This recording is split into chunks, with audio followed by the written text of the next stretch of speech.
Yeah, hello everyone. Day 95 here on Industrial Fabrication Company. It was a good one. We got our powder growth booth, kind of the rough structure up for our prototype unit for that, just using material that we had around, as well as a cart that the bender can hang off of, bender being right there. Yeah, we got that built.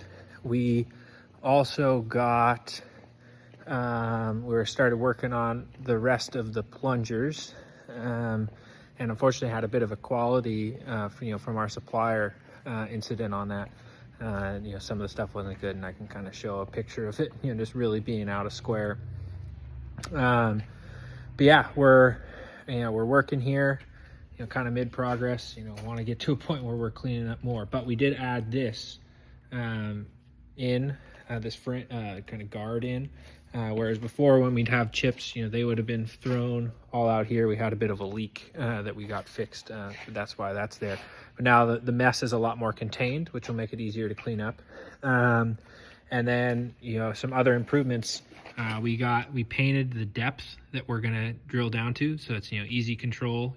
Know when you're at the right depth, and it's not super important whether we're off by a little bit or not on that. Also put labels on, so we make sure we got it right side up, so good visual control there.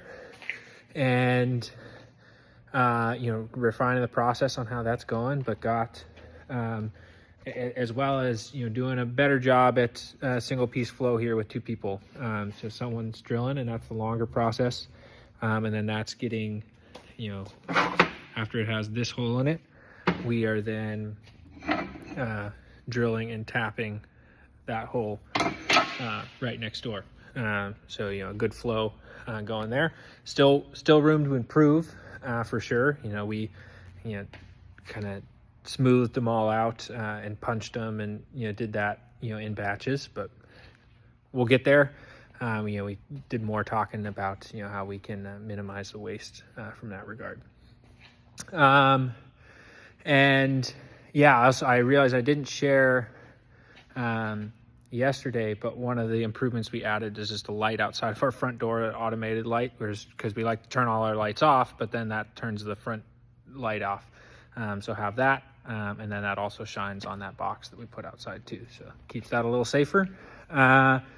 Made some fixtures today as well that are pretty cool. Let's see. Yeah, so we got one fixture here that's just a cap on top of our P1, which is our standard plunger. And what that does is when we're aligning the jack, we can now push it up into here, and now we know we're in the right spot because there's no gaps. There's a small gap there, but we're allowed a little wiggle room in that direction. So we got that. So then our other plunger, so this is for the P3, we had to tape it up because it was a little damaged. We get the new material. It has a hole for both hole points that we need to punch. So for this hole, for that hole, and it just fits on over the top. So then you can punch both of those. And one of the things we were realizing that we can make a feature improvement is when we were punching it, we were clamping it on like this to hold it in position.